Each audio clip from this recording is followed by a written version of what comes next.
Hi everyone, my name is Jen, I'm an author and a book reviewer, and as you could probably tell from that thumbnail, we have a fair few books to talk about today. So today I'm going to be talking about all the books I have purchased recently and been sent for review. I will list all of the titles in the description box down below as well. So in the last haul video that I did, I talked about a book that one of you had recommended that sounded really great, which had a deaf detective in it, and it wasn't an own voices book. I still wanted to read it, but I did say if anyone had any own voices, disabled, deaf, chronically ill, crime novels, I really want to hear about it. Well, any kind of novel, obviously, but I'm really trying to find new crime novelists that I love at the moment, and one of you came through. I mean, I haven't read it yet, I might not enjoy it, but I'm super excited about it. So this is The Silent House by Nell Paterson.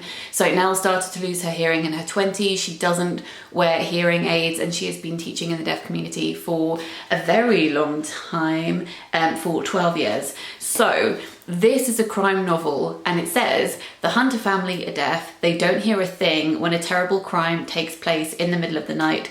Instead, they wake up to their worst nightmare, the murder of their daughter. The police call Paige northward to the scene to interpret for the witnesses. They're in shock, but Paige senses the hunters are hiding something. One by one, people from Paige's community start to fall under suspicion. But who would kill this girl? Was it an intruder, or was the murderer closer to home? I am so excited to read this book from an own voices perspective. Thrills me. Also, can we have a moment, because it says on the back, this mystery will keep you up all night, perfect for fans of Mickey French. I mean, great. Okay, look at this smile on my face, very happy about it. All right, so this arrived in the post this week, which I wanted to give a shout out to because this is the Korean edition of my book, The Sister Who Ate Her Brothers. If you are new, I've written more than 10 books, but at the moment 10 of them are out in this world. Other books are forthcoming. We'll talk about those at some point in the future. But this is my most recent published book, The Sister Who Ate Her Brothers, which is a collection of retold fairy tales from around the world. It's aimed at middle grade, so 8 to 12, but also for older audiences as well. And the Korean edition is now out. It's always so bizarre receiving a book in the post that I have written but cannot read, but always a joy to know that it's available elsewhere around the world. And like with the UK and US edition, this is illustrated by Adam D'Souza, and the translator of this book, I think, is several different translators, so they're not listed by name, they're listed by their agency, which is the AMO Agency Korea. My books have now been translated into over 20 languages, which just warms my heart. And if you're new to my channel and you haven't checked out any of my books before, I would love you to take a look. They are listed in the description box down below. I write for both children and adults, fiction, non-fiction, and poetry. Hopefully something there for everybody. Anyway, that's enough of that particular plug. Next on the pile, we have Zoe Gilbert's new book. This is Mischief Axe.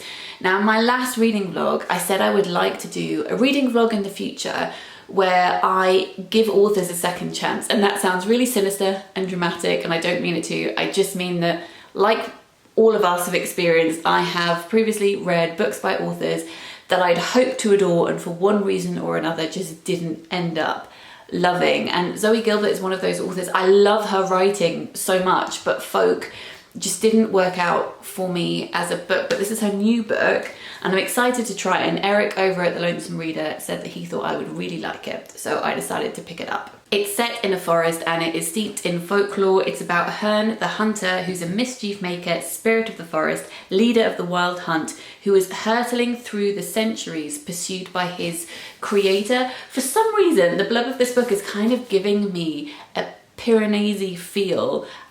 If it was set in a forest and not a house, it just feels as though everything is shape-shifting around this character, as well as the character himself shape-shifting. I'm very intrigued by it. Then I have two books here that were sent to me for review. This one is by Charco Press, who I love. They normally publish work in translation, but this is actually one of their untranslated titles. It says untranslated on the front, just so that you know. This is Homesick by Jennifer Croft. One of the reasons that I'm really excited to read this is that Jennifer is a translator herself. She's won the International Booker Prize for translating Olga Tokarczuk's Flights from Polish. And when I have read novels by translators before, or works of nonfiction, I've always really enjoyed them. Polly Barton is a writer who springs to mind, and I know that she has a new book coming out soon, which I'm really excited to get to. But translation, it is in itself a form of writing. You are birthing a book into a new language. You have to make executive decisions about language choice, meter, punctuation. It's very technical but also creative. I just think it's really, really interesting process. So this is her own novel, and it is about two sisters called Amy and Zoe. It's a coming of age tale. Amy, it says, who shares everything with her younger sister Zoe, not just a private language but also an alluring young teacher, which sounds kind of sinister, but their world is shattered when her younger sister Zoe gets a mysterious illness, and then they have to deal with that. So that's going on the TBR pile. Then I have this one for review, which is called Housebreaking by Colleen Hubbard. I'm always really fascinated by novels where houses are essentially a character in the book, and it seems like this is the case here. It's about a woman called Nell, whose parents have recently passed away. I don't think they got on very well, and her uncle is trying to claim the family home in New England. Nell doesn't want to live in the family home there, so she decides that she's going to take the house apart piece by piece, and it says it's darkly funny. It says it's for fans of Atesha Moshfegh. I'm here for that. So on the TBR pile it goes. Another book that I have been sent for review is this, which I have actually read this month, so I'll only talk about it very briefly. This is At the Table by Claire Powell. I was intrigued by this because I thought that it was going to be a novel that was only focused on the meals these characters were having, as in the only scenes you saw was when they were gathering together to have food or to drink at a pub, and then you would have to fill in all the backstory and what happened between scenes as you caught up with them each time. And that is true, it's definitely true at the beginning, but then as the novel progresses you see them in other situations as well. But I really enjoyed that premise of really basing this novel around conversations. It reads like a radio play, and for that reason I decided to listen to it on audio, also because it's narrated by Kristen Atherton, who is one of my favourite audiobook narrators. She narrated The Other Bennett Sister, which I adored. I've really loved listening to this on audiobook. One of those audiobooks that I think I'm enjoying more because I'm listening to it because so much of the book is conversation and the narrator is so great. So that is a spoiler recommendation for you because I will be talking about it in my end of month wrap up. And next, I bought a copy of The Choice by Claire Wade. I did an event with Claire for the Society of Authors this month, and we talked about disability in publishing. I'm pretty sure that that event is still available to watch, and if it is, I will link it in the description box down below. But I haven't read Claire's work before and decided that I wanted to check it out. It's a dystopian, but I'm pretty sure that it's a satire, but still the blurb is making me tense because you know how much I love baking. What if sugar was illegal and baking was a crime? Imagine if that world was here. What would you do? I mean, sign me up, that sounds great. I mean, it doesn't sound great. I want to read about it though. This is a crime novel that I have been sent for review. It's called The Serial Killer's Daughter by Alice Hunter. Now, I did check because she has written a previous book called The Serial Killer's Wife. Yeah, and I just wanted to double check this wasn't a sequel. It's not, but clearly Alice has a brand. I'm here for it. So I really am intrigued by this premise. What if your dad was a serial killer? How would that make you feel? It says, in a sleepy Devon village, a woman is taken from the streets. Local vet Jenny is horrified. This kind of thing doesn't happen here. But it's not the first time she's been so close to a crime scene. The daughter of a prolific serial killer, she's spent her whole life running from who she really is. And the crime is harrowingly similar to the ones her father committed all those years ago, but she's not her father's daughter, is she? I bought Holly Hopkins' debut poetry collection, which is currently shortlisted for the Forward Prize for Poetry. Holly and I worked together when I was a judge for the Forward Prize because she used to work for the Forwards Arts Foundation. And this is called The English Summer. And I believe, because Lena sent me a picture of this, that I am in here somewhere. Yeah, so there is a poem in here called After the Workshops, I'm shown round by a member of staff. And then underneath there is a quote from me from one of the Fairy Tales with Jen videos, The History of Rapunzel, When Rapunzel became 12, she turned into a very beautiful young girl. So the fairy decided to lock her up in a tower, because that's apparently what you do with beautiful young girls. The blurb says that this book confronts the illusions and paradoxes of history in poems that reimagine medieval anchorites and 18th century follies, zombies, and the megabus. Intriguing. Now, earlier this month, I read the majority of the Booker Prize longlist. I read 9 of the 13, is that correct? Yes, that's right. I read 9 out of the 13 and I said, that's all I'm going to be reading. I am stopping right now. Well, I decided to pick up 2 more. So I have picked up Trust by Hernan Diaz, which you may be able to see I have started reading, and I've also picked up The Trees by Percival Everett. So once I've read these, I will have read 11 out of the 13. The only 2 that I won't have read will be Booth by Karen Joy Fowler and the Elizabeth Strout novel, which I'm okay with because those ones didn't particularly appeal to me. If they make the shortlist, I will consider it, which I think is announced, I think the 6th of September or around that date. But I'm hoping to read these very shortly. I'm not going to talk about them in this haul because I'm sure that if you have been watching Booker videos from other people, you will know what these are about. And also I'm probably going to be talking about them in a video in the not too distant future so we can chat about them there.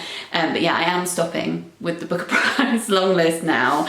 Then I have this novel that I bought by Sara Novic, which is True Biz. She is the author of Girl at War. She is a deaf author, and this is a novel that's set at a deaf school. The blurb says that the students at River Valley School for the Deaf just want to hook up, pass their history finals, and have politicians, doctors, and their parents stop telling them what to do with their bodies. So we meet Charlie, a rebellious transfer student who's never met another deaf person before, Austin, the school's golden boy whose world is rocked when his baby sister is born hearing, and February, the headmistress who is fighting to keep her school open and her marriage intact, but may not be able to do both. I have heard such great things about this and I'm super excited about it.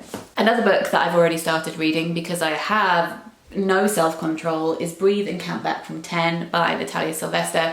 This is a novel which is about a young girl who has hip dysplasia and the operations that she has had, the scars that she has, and how she feels more pain-free in water than she does on land. And I think Natalia and I have very similar feelings when it comes to the water and disability and water and fairy tales and water. So I'm really excited to be reading this, and I will talk about it, I'm sure, in the not too distant future. Another book that I have bought from another fellow disabled author is Erin Clark's If You Really Love Me, Throw Me Off the Mountain. This is her memoir. In this particular memoir, Erin writes about traveling as a wheelchair user, how her wheelchair broke, which meant that she ended up getting sepsis and she nearly died. And then that impacted her life in many different ways. Obviously, lots of other stuff was going on at the same time because that's what happens in life. And she just writes about all of that in here. I have read a sample of her writing before and loved how lyrical it was. So I'm very excited about this. I know I keep on saying that I'm very excited. That just happens in haul videos because it happens to be true. And then this is a book I've requested for review from Fitzcarraldo. It's called The Appointment by Katharina Volckmer. And I am pretty sure that one of you recommended this to me in the comments section. This, I think, is a series of almost monologues where a main character is talking to a therapist in London. So it says she talks about her struggles and her sexuality and her identity. Born and raised in Germany, she's been living in London for several years, determined to break free from her family origins and her haunted homeland. It's supposed to be rather funny. When I requested this for review, Claire, who does the publicity for Fitzcarraldo, said that she thought it was not a book that she would have thought I would have immediately been drawn to, which, to be fair, intrigues me even more. I want to know why she said that. So I am interested to dive into this one and see if maybe I've made a mistake. Maybe this book is not for me. I don't know. But the premise of it really intrigues me, especially after reading Case Study recently. I've been thinking a lot about that particular book, which is one of the Booker Prize longlisted books. And I should say, if you want to see me talk about all of the Booker Prize longlisted books, I will link that video in the description box down below.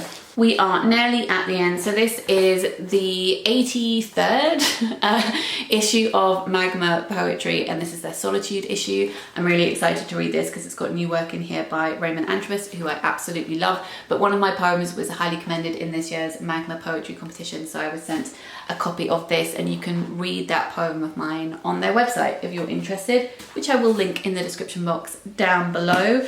I was clearly hungry one day and I decided to purchase a baking book. I follow Benjamina on Instagram and she just constantly makes me hungry, and this is her book, A Good Day to Bake. I will do a cutaway here where I can flick through the pages and make you hungry as well. You are welcome. Everything in here looks delicious, and as autumn is approaching, touch wood, please let autumn approach quickly. I would like to try some of these out in the autumn, and maybe I will include some of these recipes, my attempts at these recipes in a reading vlog or two in the future. I will also link her Instagram in the description box down below. And then finally, I have a review copy of my lovely pal Jean's new book. This is Egyptian Myths by Jean Mingus, who is on BookTube here, and it's illustrated by Katie Ponder. This is the second book that Jean has done in the DK Myth series. There are 3 and I have all of them. She did Greek myths, another author did Norse myths, and then she's come back with Egyptian myths, and Katie Ponder has illustrated all of them. Katie's illustrations are stunning. Again, I will do a cutaway so you can see how beautiful they are. If you would like to learn about Egyptian myths, the afterlife, pharaohs, and all of that fun stuff, then I recommend this. It is for 7 to 11-year-olds aimed at, but like with any good children's book, it is also great for anyone older too who would like to delve in. So those are all the books that I wanted to talk to you about today. I would love to know if you have read any of these or attempted to pick them up now I have spoken about them. If you're new to my channel and would like to subscribe, that would be lovely. And if you enjoy my content in here and would like to consider supporting me on Patreon, that's also very kind.